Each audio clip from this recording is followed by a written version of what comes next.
1 Coríntios capítulo 3, versículos 1 a 6. E eu queria convidar você para ler comigo. 1 Coríntios capítulo 3, versículos 1 a 6, versão NVI. E eu queria que a gente lesse em voz de coro. Aliás, vamos combinar assim. Eu vou pedir para os irmãos lerem os versículos ímpares e as irmãs lerem os pares. Vamos combinar assim? Os irmãos leem os ímpares e as irmãs leem os pares. Eu vou contar até 3 para os irmãos dar o start e começar a leitura. Mas quando os irmãos terminarem a leitura do versículo 1 e o 2 aparecer na tela, as irmãs já começam imediatamente. Não vou contar até 3 para as irmãs. Tá bom? Estão prontos? 1, 2, 3, vai!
Seis. As mulheres.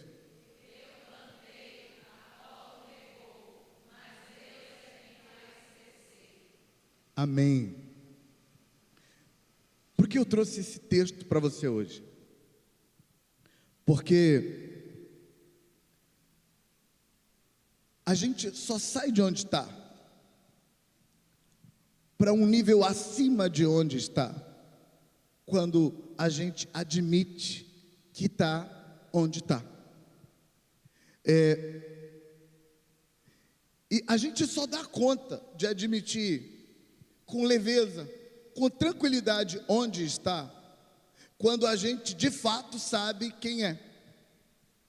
Sabe, é comum que as crianças tenham uma pressa tão grande de crescer, que muito cedo elas começam a dizer para os pais e para as pessoas ao redor que eu não sou mais criança, agora eu já sou mocinha. Eu não sou mais criança, agora eu já sou rapaz. E essa pressa de crescer está muito ligado a perspectiva errada que nós temos da diferença entre ser e estar. Paulo está escrevendo para os crentes de Corinto e apresentando 2 estados deles. Paulo diz: vocês são carnais, não são espirituais, não estão no estado de espiritualidade ainda, vocês estão no estado de carnalidade. Vocês são crianças, vocês são infantis, ou seja, vocês ainda não são maduros. E Paulo faz uma reclamação pessoal. Paulo diz: eu tenho tanto alimento sólido para dar para vocês, mas não posso, porque vocês não têm condições ainda de recebê-lo. Eu tenho que dar para vocês um alimento mais fraco. Não dá para dar o alimento grosso, porque vocês não dão conta de receber. Eu tenho que dar um alimento fraquinho. Esse é o desabafo de Paulo. Mas olha disso que ele estava falando. De fato, ele estava falando que é preciso que os coríntios aceitassem que o estado deles estava muito aquém do estado que eles imaginavam que estavam. Aliás, irmãos, é uma coisa normal que as crianças achem que já cresceram. E é normal que os que crescem sintam saudade de ser criança. Um dos mais famosos filósofos gregos foi Sócrates. Embora Sócrates não deixou nada escrito, os seus discípulos escreveram muita coisa e falaram muito dele. Platão, por exemplo, que escreveu muita coisa, era um dos discípulos de Sócrates. E uma das falas famosas de Sócrates é: uma coisa sei que nada sei. Mas quem conhece a história de Sócrates, quem conhece o gigante filosófico que Sócrates foi, sabe que não pode ser verdade essa história do nada sei. Mas Sócrates falava isso, e isso foi repetido na boca dos seus discípulos: uma coisa sei que nada sei. Na verdade, Platão, numa das suas obras, coloca essa fala na boca de Sócrates: uma coisa sei que nada sei. O homem era um gigante do intelecto, do entendimento, do aprendizado, e aí ele diz: uma coisa sei que nada sei. Então, o que ele quer dizer? O que ele quer dizer é que quem tem mania de se expor como sábio é porque não sabe que ainda não sabe. Quem chama para si o elogio da grandeza, da espiritualidade, quem faz questão de ouvir da boca do outro da sua própria grandeza espiritual, está em semelhante condição à perspectiva de Sócrates. É disso que ele está falando. As pessoas espirituais sabem que não são ainda. As carnais acham que são espirituais demais e elas acham que chegaram lá. As crianças acham que são adultos e os adultos sabem que não são tão adultos assim. Então Paulo precisa chamar os coríntios para abrir a cabeça e aceitar um fato. E aí Paulo usa o recurso da autoridade apostólica para botar o negócio na mesa. Ele usa o recurso da autoridade apostólica para dizer assim: sinto muito, mas vocês não são essa espiritualidade toda. O histórico da cidade de Corinto é um histórico de orgulho acadêmico. Sabe aquele orgulho comum nas universidades?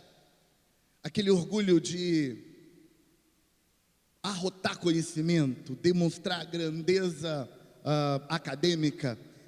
Esse padrão comum em praticamente todas as universidades do planeta, esse era um padrão que acontecia na cidade de Corinto, porque havia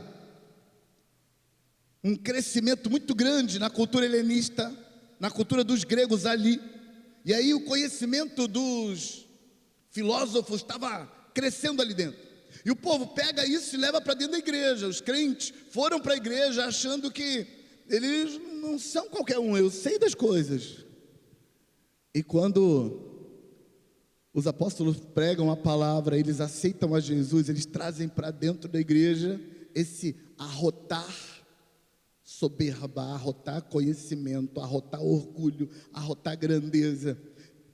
E Paulo precisa que esses crentes vão para um nível maior, mas eles não vão para um nível maior enquanto não admitirem onde de fato estão. E fica claro que eles não estão tão grandes assim, que eles não estão tão maduros assim, por causa da necessidade que tem que as pessoas vejam nele grandeza, conhecimento, sabedoria. Na verdade, a carência de que o outro veja grandeza de conhecimento em mim já implica que eu não tenho tanto conhecimento assim. Eu tive oportunidade de fazer pequenos treinamentos com pessoas que eram anunciados como os melhores do mundo em algumas áreas. Por exemplo, eu tive um treinamento de uma semana com uma mulher que era considerada a segunda melhor do mundo em aconselhamento de abuso sexual. Tive um treinamento com um que era considerado o melhor do mundo em aconselhamento que constrói maturidade em homens. Tive um treinamento com outro que era especialista a nível mundial em aconselhamento breve. E sabe o que eu vi em comum em todos esses melhores do mundo? Quem falava que eles eram melhores do mundo eram os outros. Eles não se achavam melhores do mundo. Me lembro que quando fui nesse treinamento com o melhor do mundo em aconselhamento leigo, eu estava ávido para chegar perto do homem, mas pensava cá comigo, nunca que vou chegar perto.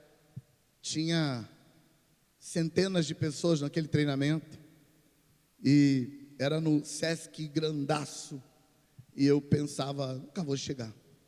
Daqui a pouco o homem estava a 3 pessoas na minha frente.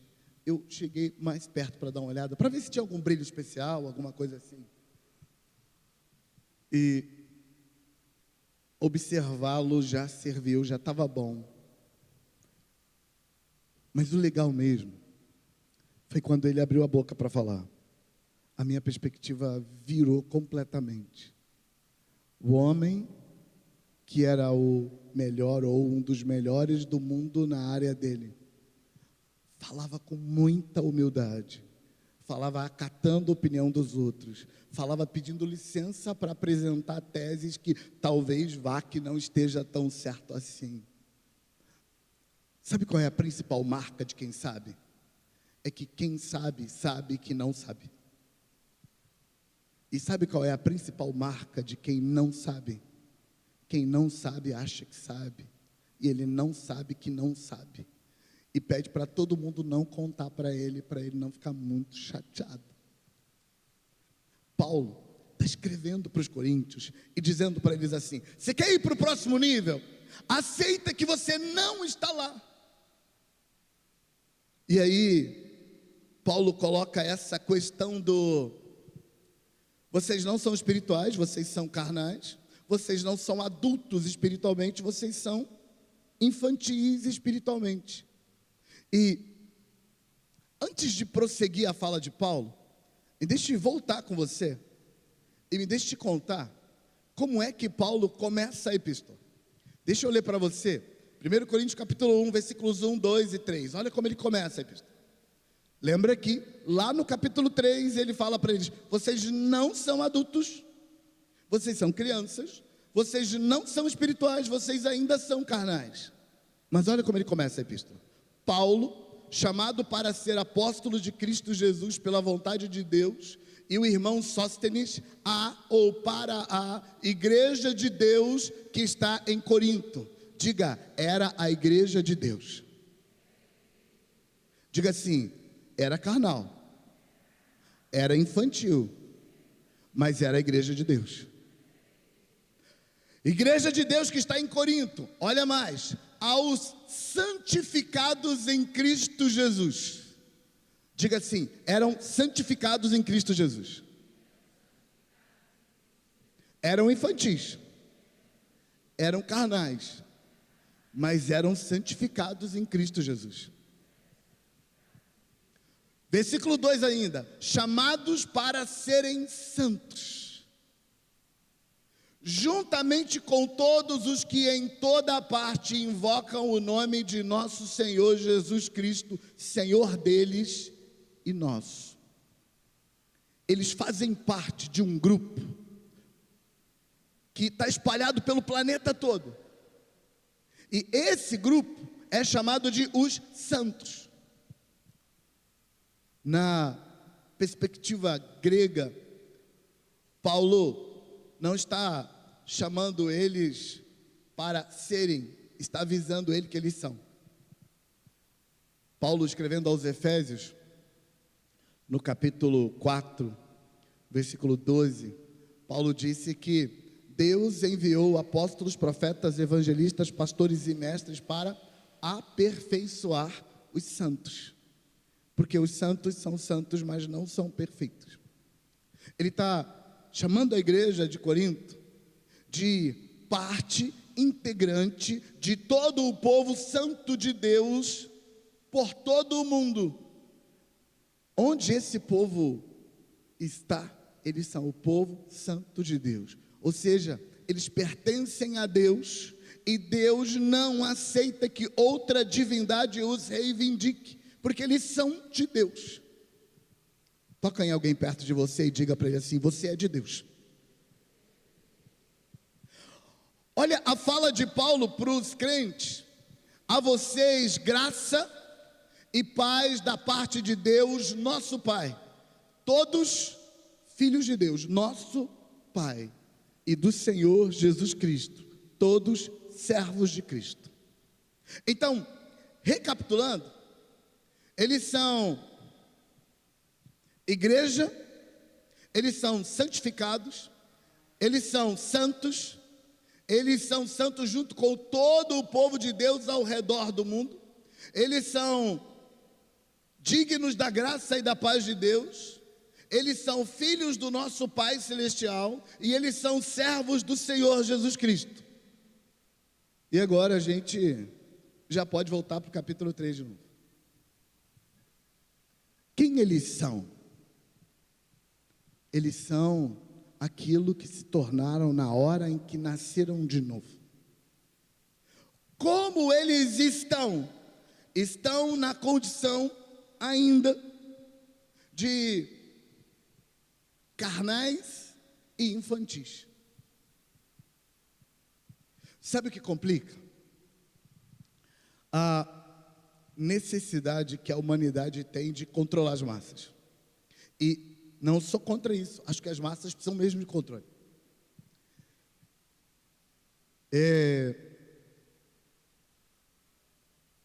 Muitos pensadores, entre eles Freud, acham que a religião faz mal para a humanidade.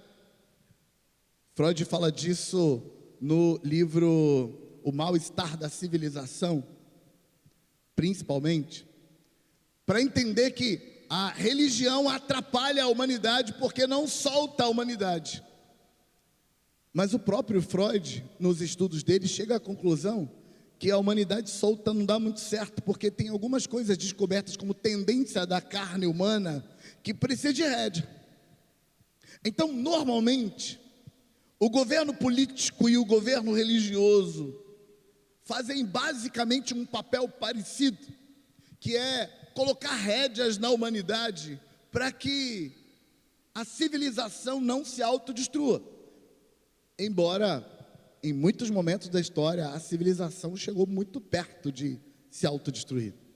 Um exemplo dessa sede de não deixar as civilizações se autodestruírem é o Império Romano anunciando que vai dominar o mundo e vai instalar a Pax Romana. A Pax Romana era a tentativa do Império Romano de não deixar as pessoas brigarem entre si, terem guerras entre si e acabar destruindo o mundo. A gente está de novo no mesmo problema mundial atualmente, porque atualmente somos assombrados todo dia com um medão quando alguém fala Terceira Guerra Mundial, Terceira Guerra Mundial, Terceira Guerra Mundial. A gente é assombrado por isso, então é fácil entender que a religião é importante. Porque se soltar os seres humanos, eles vão fazer besteira. Mas o grande problema da religião é que nós confundimos fazer parte de uma denominação que tem suas regras, que tem seus conceitos e que precisa controlar as pessoas, de fato precisa. Tem regras, irmãos, que não tem jeito, a gente tem que colocar, ou o povo complica a vida. Alguns anos atrás, num período de 6 meses, 2 adolescentes engravidaram na nossa igreja. Eu, como pastor, me deixei tomar por um pouquinho de necessidade de controle, só um pouquinho, e instituí corte. Falei, a partir de agora, todo mundo que for namorar na igreja vai fazer corte. Só depois que noivar, tiver com compromisso de que vai casar, aí pode seguir para o próximo nível depois da corte. Mas eu nunca disse para ninguém que tem corte na Bíblia. sempre diz para as pessoas, quem está colocando coach sou eu, Deus não falou nada de coach. Não tem isso na Bíblia, mas é necessário. A religião faz isso. Mas sabe qual é o erro que a religião comete? A religião tenta controlar as pessoas e obrigar elas a ir por caminhos que elas não querem ir. E o resultado disso é que as pessoas, por medo de serem tarjadas, por medo de serem controladas, por medo de serem castigadas, elas fingem que são maduras quando não são, fingem que são espirituais quando não são, porque elas querem agradar o grupo. E aí Paulo precisa escrever para eles e falar assim: meu filho, o jeito de ir para o próximo nível é admitir o nível onde você está agora. E admitir isso com leveza, para então começar a trabalhar duro para ir para o próximo nível. Mas ninguém consegue admitir que precisa ir para o próximo nível se primeiro não admitir que você já é de Deus. E para ajudar você a entender que você já é de Deus, mas que precisa ir para o próximo nível, eu queria te falar de uma ilustração que eu repito muito. A comparação entre a vida física humana e a vida espiritual humana. Sabe, quando o ser humano nasce, ele não parece humano. Não posso falar isso muito mais agora, porque estou prestes a ser avô. Então não pode ficar repetindo muito isso. Mas a verdade é que os filhotes humanos não parecem muito humanos. Eu não sei se vocês sabem, eles fazem cocô na roupa da gente. Fazem. Você põe ele na cama limpinha, cheirosa, e você vai ali buscar a fralda. Quando você volta, ele sujou a cama toda de cocô e passou no rosto. Aí a mãe pensa, isso não é humano. A Fernanda e o João estão rindo, significa que viveram isso recentemente. O sentimento que a gente que é adulto tem isso não é humano, essa pessoa não pode ser humana. Mas eu tenho a grata satisfação de te dizer que eles são humanos, e eles são tão humanos quanto os adultos de 30 anos bem resolvidos, com QI alto, com treinamento, com capacidade em inteligência emocional, gente capaz de se relacionar, capaz de produzir, capaz de se autossustentar. Eles são tão humanos quanto esses adultos. E ninguém duvida disso. A gente fica meio chateado quando eles aprontam dessas, mas ninguém duvida que eles são humanos, porque eles são. Mas, irmãos, a religião e o moralismo faz a gente duvidar que o crente novo, o crente carnal, a gente aprendeu a duvidar que eles sejam crentes. Ah, são não. É infantil? É carnal? Então não é crente não. Mas Paulo diz que eles são. Paulo diz que eles são parte da igreja de Deus, que eles são santificados pelo sangue de Jesus, que eles fazem parte do povo chamado de santo, mas são carnal e são infantil, mas eles já são de Deus. Eles não vão ser de Deus no dia que conseguir ajustar a vida, botar a vida no altar, ganhar um pouco de maturidade, se tornar uma versão melhor de si mesmo. Não é nesse dia que eles vão ser igreja de Deus. Eles são igreja de Deus no dia exato em que eles nascem de novo. No dia em que eles entram na família de Deus através do novo nascimento. Abro parêntese para te dizer que aquele ato de levantar a mão assim, que a gente gosta de pedir para as pessoas fazerem, isso tem um poder tão grandioso, porque é a colocação do indivíduo dizendo, eu quero isso para mim. É o rompimento dele consigo mesmo para aceitar outra vontade sobre a dele. Jesus diz que nessa hora, quando a palavra e o Espírito se juntam. Jesus fala disso em João capítulo 3. A água, que é a palavra, e o Espírito se juntam e faz no indivíduo um novo nascimento. Ele se torna uma nova criatura e nessa hora, exatamente nessa hora, ele nasce na família de Deus, ele se torna uma nova criatura e agora ele é de Deus, ponto. Agora, ele é a igreja de Deus, agora ele é santificado pelo sangue de Jesus, agora ele faz parte do grupo dos chamados santos, agora ele é filho de Deus e agora ele é servo de Jesus, ponto. Mas ele é como um bebê recém-nascido, que faz coisas que não parece que é o que ele é, mas ele é. Eu sei que a sua mente está dando um bug, e você está perguntando assim, então você está dizendo que crente carnal também é crente? Sim, eu estou dizendo, também. Mas por que Paulo faz questão de cobrar que os crentes aceitem isso? Não apenas a realidade de que são carnais, não apenas a realidade de que são infantis, mas uma realidade junto com essa.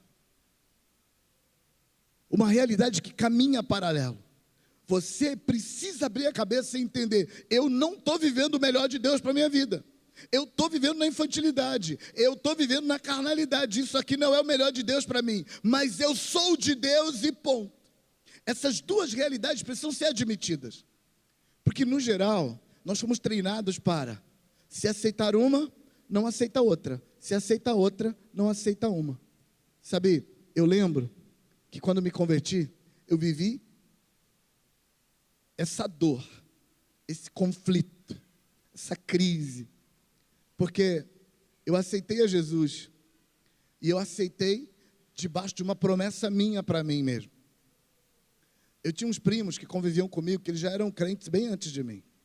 E na minha cabeça, quando eu me converti, 10 anos de idade, eu dizia para mim assim, um dia eu vou me converter, mas não para ser igual aos meus primos, porque esses caras aí não são crentes nem aqui, nem em lugar nenhum. Quando eu for ser crente, eu vou ser crente de verdade. E sabe o que gente assim vive? Uma crise terrível, porque ele se converte e ele acha que ao se converter automaticamente se torna adulto. Ele não entende que na vida espiritual é tão processual quanto é processual na vida física. Você nasceu de novo, você é de Deus, você é uma nova criatura, você está cheio do Espírito Santo, Jesus veio para você, te deu o selo da redenção, mas você é carnal e é infantil. Isso não entrava na minha cabeça nessa época. E como é que eu resolvia isso? Eu continuava aceitando Jesus para ver se dava certo. Quem quer aceitar Jesus? Levanta a mão, vou lá na frente, me converti. Aí durante a semana eu ficava me observando e eu percebi que eu estava igual meus primos. É crente, mas... E gente, eu só tinha 10 anos. Então não estava aí fazendo essas coisas que o moralismo condenaria. Mas se você é de Deus, você reconhece os pensamentos que você mesmo reprova.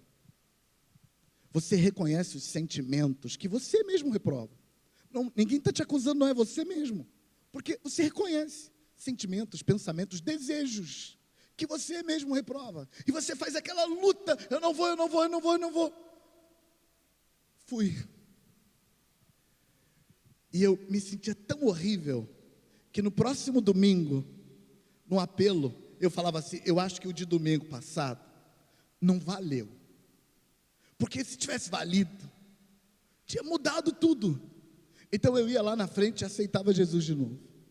E aí eu me emocionava de novo, chorava de novo, me sentia bem de novo. E durante a semana eu me observava e falava assim, isso não é comportamento de crente. E deixa eu te contar uma coisa. Na igreja que eu me converti, era pecado jogar bola.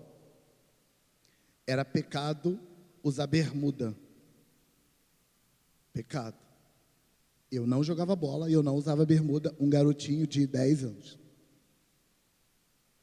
Mas deixa eu te falar, para quem tem disciplina, parar de jogar bola e parar de usar bermuda é moleza. Sabe o que não é fácil? Não é fácil lutar contra padrões de comportamentos que se tornaram hábitos nos seus padrões. O que não é fácil é lidar com o que você fala, é lidar com o que você pensa, é lidar com o que você sente, é lidar com os padrões comportamentais, como você lida com o outro, porque são padrões que estão construídos há anos. Parar de jogar bola, parar de beber, parar de fumar, moleza. Difícil é se livrar da sua alma construída há décadas aí. No meu caso era uma década só, então estava mais tranquilo. E aí, no domingo seguinte eu me converti de novo, e no domingo seguinte eu me converti de novo, e no domingo seguinte eu me converti de novo.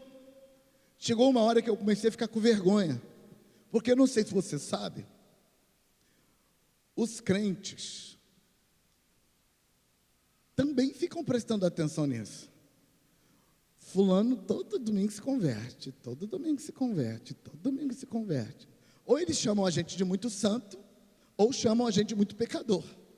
Mas uma das duas coisas chamam. E aí eu comecei a ficar com vergonha, e eu comecei a me converter secretamente lá no meu banco. Quando falava para levantar a mão, aqui por dentro eu estava levantando a mão. E foram muitas crises por causa de uma questão. Ninguém me disse que os recém-nascidos também são humanos.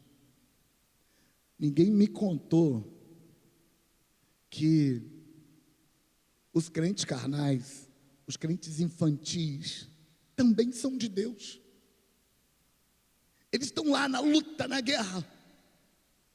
E sabe o que a maioria dos crentes fazem? Porque eles não vencem essa guerra rápido, e porque tem uma pressão hipócrita, diga-se de passagem, para que eles vençam. Sabe o que eles fazem? Alguns desistem e falam: não quero ser mais crente não, porque eu não dou conta, eu não consigo isso, não é para mim. Outros aderem à cultura da hipocrisia. Ele diz assim: já que eu não consigo ser, para ser aceito na comunidade, eu vou fingir que sou. Alguém devia dizer para essa pessoa que ela não precisa fingir que é, porque ela é. Ela é de Deus, ela nasceu de novo, ela se tornou uma nova criatura. Ela é a igreja do Deus vivo. Ela é o povo de Deus. Ela faz parte dos santos de Deus. É filho de Deus, é servo de Jesus. Alguém devia dizer para ele que ele já é. Mas pastor, se eu já sou, então que coisa é essa que eu estou vendo? Aí Paulo diz: isso você precisa aceitar. Aceite que tem infantilidade, ou seja, falta amadurecimento. Tem carnalidade, ou seja, falta o espírito vencer os impulsos da carne. E essas duas coisas precisam ser trabalhadas processualmente. E eu estou vendo que o meu tempo acabou, então eu já vou terminar. Eu achei que foi sincero. Vou pedir o julgamento da Berê. Berê, me ajuda a fazer o julgamento aí. A Berê fez assim, ó. Deixa eu terminar com isso. Paulo fecha essa ideia dizendo assim: eu plantei, Apolo regou, mas Deus é quem fazia crescer. Eu quero fechar com isso. Eu plantei, Apolo regou, mas é Deus quem dá o crescimento. Para ajudar você a entender duas questões, e é para a gente terminar mesmo. Agora eu vou terminar. Berê, você tinha toda a razão. Quando Paulo fala para os infantis que estão fingindo que cresceram, para os carnais que estão fingindo que são espirituais, Quando Paulo fala para eles assim: aceitem onde você está, para de lutar contra isso. Você é de Deus, mas não está bem. Você é de Deus, mas está com a alma ruim. Você é de Deus, mas está lutando contra um vício. Você é de Deus, mas está lutando contra padrões da carne. Mas você é de Deus, aceita isso. Quando Paulo diz para aceitar, ele diz que duas coisas precisam acontecer. E ele diz isso na frase: eu plantei, Apolo regou, mas é Deus quem dá o crescimento. Gente, uma verdade, ela, na maioria das vezes, é verdade se você olhar para o outro lado. Paulo está dando ênfase ao poder interventor de Deus para transformar os coríntios de carnais em espirituais, de infantis em gente madura. Paulo está dando ênfase na intervenção divina. E ele está dizendo: sim, eu plantei, sim, Apolo regou, mas se eu plantar, Apolo regar uma pedra, não vai dar nada. Porque nós obtivemos sucesso, eu plantando e Apolo regando, porque a gente estava plantando e regando uma semente viva de Deus. Tem uma semente viva de Deus em você. Você aceitou Jesus, você nasceu de novo, tem uma semente viva, tem vida de Deus em você. E Paulo está dizendo: o mérito do crescimento, o mérito da multiplicação, o mérito da grandeza não é nem minha nem de Apolo. A gente é Zé Ninguém obedecendo a ordem do nosso Senhor para servir a vocês. E por que Paulo faz questão de enaltecer que é Deus que é o centro? Porque é um padrão. Criança tem a mania de endeusar a gente que cresce. Eles endeusam, não tem jeito.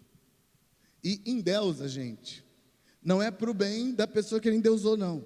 Ele endeusa para ter a liberdade de não crescer. Sabe como é que funciona isso?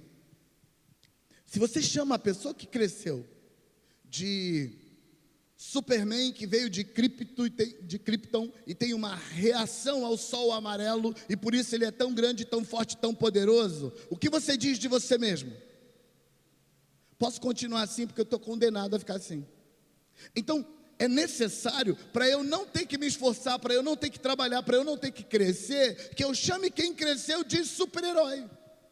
No status dele ninguém chega. E aí Paulo tem que dizer para os pequeninos de Corinto, que não foi nem Paulo nem Apolo. E Paulo e Apolo, gente, eram os caras. Na verdade era Paulo, Apolo e Pedro, que eram os caras para eles. Mas eram os caras para continuar lá em cima, para eu poder ter a liberdade de continuar aqui embaixo e não ter que investir no meu próprio crescimento. Então Paulo diz para eles assim: olha, eu e Apolo somos nada. Nada, nada, nada. Ou como diria a Isabelle, é um nada.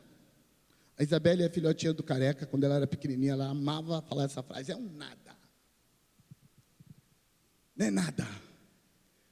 Paulo diz para os coríntios: eu e Apolo somos nada. É Deus quem fez tudo. Mas vamos olhar direito.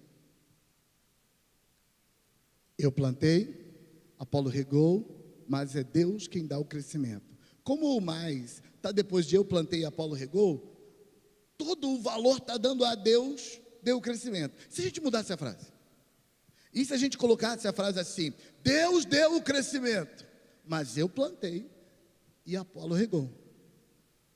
Você começa a prestar atenção no plantar e no regar. Deixa eu te contar uma coisa. Para você sair do nível da carnalidade e ir para a espiritualidade, sair do nível da infantilidade e ir para o nível dos adultos crescidos, da maturidade, é preciso, primeiro, aceitar que você está. Eu estou nessa condição. Mas segundo, é preciso aceitar quem você é.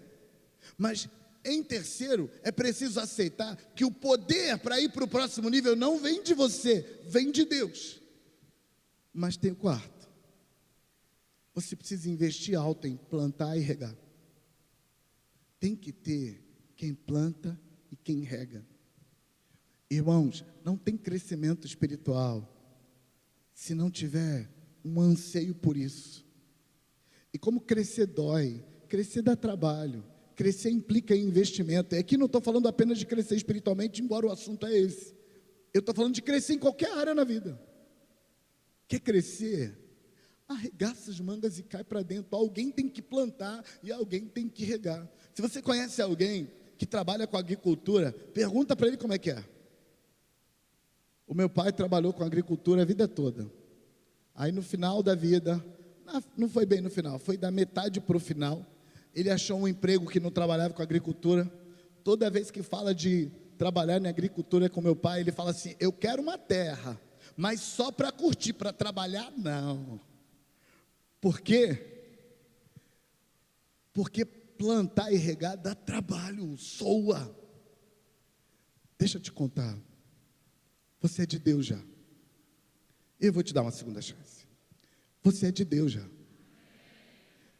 Você já nasceu de novo. Você já está cheio do Espírito Santo. Deus já escolheu você. Você já é uma nova criatura. E se Jesus voltar hoje, você vai morar no céu com Ele. Se Jesus voltar hoje, você vai morar no céu com Ele. Porque não é o seu moralismo ou sua religiosidade que vai te levar para o céu. É a graça salvadora de Jesus. Você já é dele. Mas Deus não está satisfeito. Ele tem mais para você. Ele quer um próximo nível para você. Ele quer te libertar de você mesmo, de padrões de comportamentos, de padrões de pensamentos, de emoções, de relacionamentos adoecidos. Deus quer te dar uma vida melhor. E essa vida melhor é alicerçada em plantar e regar, plantar e regar, plantar e regar, plantar e regar. E plantar e regar implica em tomar posturas de andar com Deus, de parar de desistir toda vez que você vê seu pior vindo à tona. Seu pior veio à tona, levanta a cabeça e cai para dentro, vamos embora. Mas pastor, eu caí, levanta.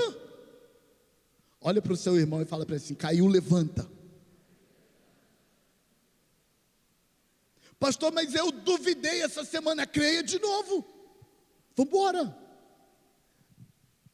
Na medida em que você continua investindo, você vai progressivamente percebendo o resultado. Sabe qual é o resultado? Você nota que aquilo que você aceitou sem ver, você começa a ver sinais disso em você. Você começa a ver sinais desse crescimento. Deus está te convidando para plantar e regar. Mas ninguém consegue, irmãos, dar conta de ser persistente, de ser perseverante em plantar e regar, se ele não aceitar que ele já é de Deus, se ele não aceitar que tem carnalidade e infantilidade nele, se ele não aceitar que o poder para fazer o milagre vem de Deus e não dele, então ele tem força para plantar e regar. Deixa eu te contar uma coisa: Deus não está satisfeito com o lugar onde você está, mas você já é dele, e Deus já está inteiramente satisfeito em quem você é. Pastor, Deus não sabe quem eu sou, Ele sabe mais do que você sabe. Deus está inteiramente satisfeito com quem você é. Você aceitou a Jesus, você é uma nova criatura, você é filho de Deus, você é servo do Senhor Jesus, você faz parte dos santos de Deus espalhados pelo mundo. Deus está inteiramente satisfeito com quem você é, mas Ele não está satisfeito com onde você está. Vamos trabalhar nisso.